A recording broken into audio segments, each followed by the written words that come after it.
Salut humain.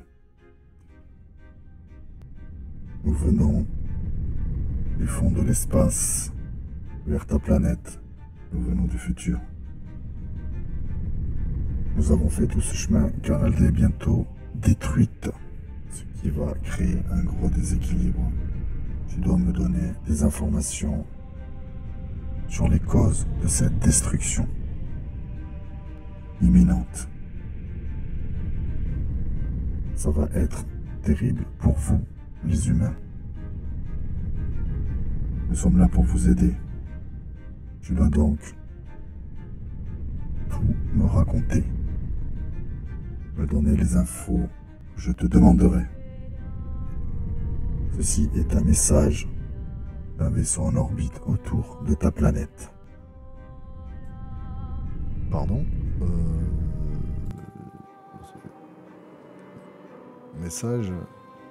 C'est une blague, arrêtez les gars. Vous foutez de ma gueule là. Sans déconner, vous foutez de ma gueule là. Hein? C'est pas super rigolo quand même. C'est pas rigolo. En effet, dans ton tableau, derrière toi, apparaîtra une image. À chaque fois, tu devras me donner les infos. Je te les transmets sur ton PC. À toi d'agir. J'attends les premières infos. Les premières infos. Alors, les premières... Oh putain. Ah oui. Eh bien, écoute, oui. Bah oui, l'image est sur le tableau, mais... D'accord, mais... Pourquoi moi? Pourquoi avoir choisi moi? Tu es un canal de communication. Tu vas annoncer, tu vas partager tes infos à l'humanité. Et en même temps, nous récolterons ce qui nous permettra de vous aider dans le futur. Tu as été choisi, à toi d'agir. Ceci est la fin du message de ce jour. Bon, d'accord. Écoute, je vais... ben, on y va, alors je vous raconte l'histoire. L'histoire du vol MH370 reliant Kuala Lumpur à Pékin. Nuit tragique du 8 mars 2014. Cette nuit-là disparaissait des écrans radars ce vol qui contenait 239 personnes à bord. Malgré d'intenses recherches dans l'océan Indien, hormis quelques débris, l'épave du Boeing 777 de la Malaysia Airlines n'a jamais été retrouvée. En juillet 2018, l'équipe internationale d'investigation menée par la Malaisie rendait son rapport final en indiquant que l'enquête n'avait pas permis d'établir le véritable, ou la véritable plutôt, cause de la disparition du Boeing. Judiciairement, il ne reste aujourd'hui qu'un seul pays dans le monde à enquêter sur cette catastrophe, la France. Une information judiciaire conduite par 2 juges d'instruction parisiennes est toujours en cours. La justice hexagonale est compétente en raison de la présence à bord de l'appareil de 3 ressortissants. Ghislain Wattrelos, un ingénieur français, qui a perdu cette nuit-là son épouse et deux de ses 3 enfants. Ce mercredi, cet homme a été reçu au tribunal de Paris avec son avocate, maître Marie Dosé, pour faire le point avec les magistrats et les enquêteurs mobilisés pour résoudre cette énigme. Une réunion de plus de 2h30 en présence des membres de sa belle famille, au cours de laquelle il a pu constater à quel point le travail fourni était colossal et loin d'être fini. Les enquêteurs français chez Boeing. L'enquête vient malgré tout de connaître une réelle avancée entre le 22 et 24 mai dernier. Les juges et les enquêteurs de la section de recherche de la gendarmerie et des transports aériens ont enfin pu se rendre aux États-Unis, au siège de Boeing à Seattle. Le déplacement envisagé depuis plus d'1 an et demi avait été plusieurs fois repoussé, et le géant de l'astronautique ne se montrant guère enclin à coopérer. Sur place, les visiteurs français ont d'ailleurs dû signer un accord de confidentialité. Concrètement, toutes les données recueillies ont été placées sous scellé et ne pourront pas être versées au dossier. En revanche, les enquêteurs pourront exploiter ce support dans leur rapport. De quoi satisfaire les parties civiles, les juges se sont démenés pour faire ce déplacement que nous attendions depuis longtemps. C'est une satisfaction, souligne Maître Dosé. Grâce à la coopération de Boeing, les enquêteurs sont repartis avec une masse considérable d'informations à traiter, dont les données satellites de l'avion.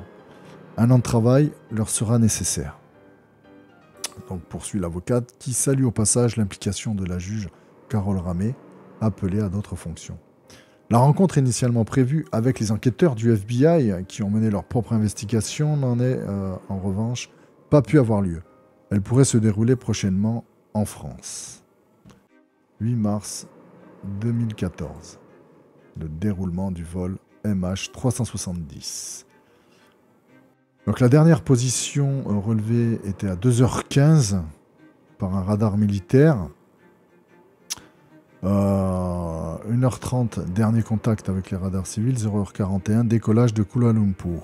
Donc il décolle, il a un contact avec des radars civils.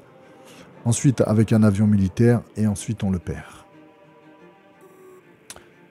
La piste du suicide du pilote. Donc selon nos informations, le déplacement aux États-Unis a permis de révéler que le MH370 a été piloté jusqu'au bout. Les données fournies par le géant américain accréditent une piste suivie discrètement par la gendarmerie française, à savoir, il y avait quelqu'un derrière le manche lorsque l'avion s'est abîmé dans l'océan Indien. Les juges nous ont indiqué que rien ne permet de dire que le pilote est impliqué, prévient Maître Dosé. Cependant, dans le cercle très proche des investigations, on estime que la thèse du suicide du commandant de bord est la plus plausible. Certains virages anormaux réalisés par le 777 ne peuvent avoir été réalisés qu'en manuel et pas en automatique. Quelqu'un était donc aux commandes. Donc souligne un proche de l'enquête, logiquement. Cette donnée majeure pose la question d'un crash volontaire.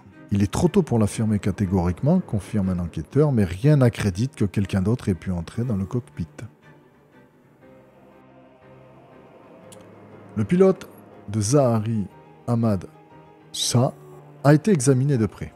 Côté pile, le pilote, 53 ans, ne montre aucune aspérité. Expérimenté plus de 18 000 heures de vol, Zahari était père de 3 enfants, marié et ne semble pas avoir un profil suicidaire. Côté face, toutefois, il n'était pas si lisse. Le pilote de la Malaysia Airlines était ainsi, lui, un opposant politique affirmé par rapport au pouvoir en place. La veille de la disparition du MH370, il avait prévu d'aller assister au procès d'Anwar Ibrahim, le principal leader de l'opposition centre-gauche malaisienne. De là à imaginer une vengeance contre le pouvoir en place, c'est très complexe et intime les causes d'un suicide, confie un bon connaisseur du dossier.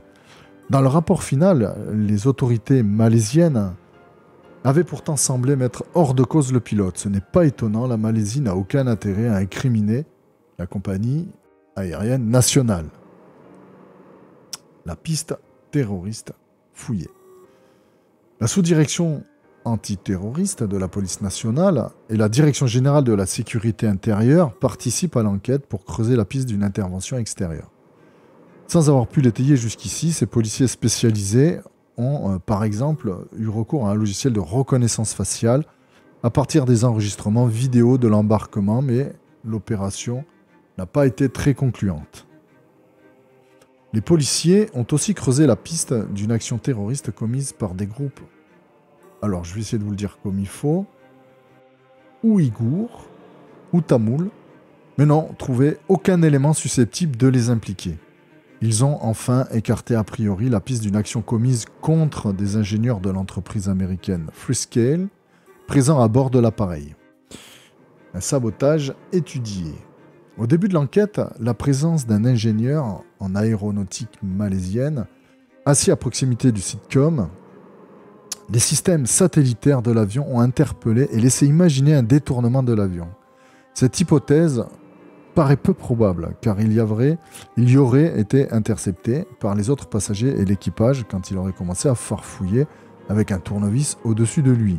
assure un proche du dossier. Ce mercredi, les juges ont d'ailleurs examiné à Ghislain ont expliqué à Ghislain Watrolos que le boîtier à pirater se situe à 3,60 m de hauteur et était très difficile d'accès. Les gendarmes ont par ailleurs récemment reçu un rapport de la société qui exclut la possibilité d'un piratage à distance. Donc des incohérences à lever. Un rapport sur les passagers et les bagages emmenés à bord vient d'être remis au juge d'instruction. Son auteur était présent au tribunal lors de la réunion. On se rend compte qu'il y a plusieurs listes de passagers contradictoires. Par exemple, sur le placement des passagers, indique Ghislain. On a aussi appris qu'un mystérieux chargement de 89 kg avait été rajouté sur la liste du vol après son décollage. Un conteneur aurait été également surchargé, sans qu'on sache pourquoi. L'expert n'en tire aucune conclusion. C'est peut-être de l'incompétence ou de la manipulation. Tout est possible. Ça fera partie des questions à poser aux Malaisiens. Donc on ne sait pas ce qui est arrivé à cet avion, à l'EMH 370, c'est une affaire à suivre. Il y aurait peut-être aussi des infos sur le fait qu'il aurait été abattu par des militaires, puisqu'il y avait des manœuvres de plusieurs pays sur la région, et que pour étouffer l'affaire, on aurait dirigé les recherches sur un secteur où il n'y serait pas, et pas sur le bon secteur. C'est encore un mystère à élucider. S'il y a d'autres informations, je vous en tiendrai informé. C'était l'histoire du MH 370 qui reste complètement à élucider.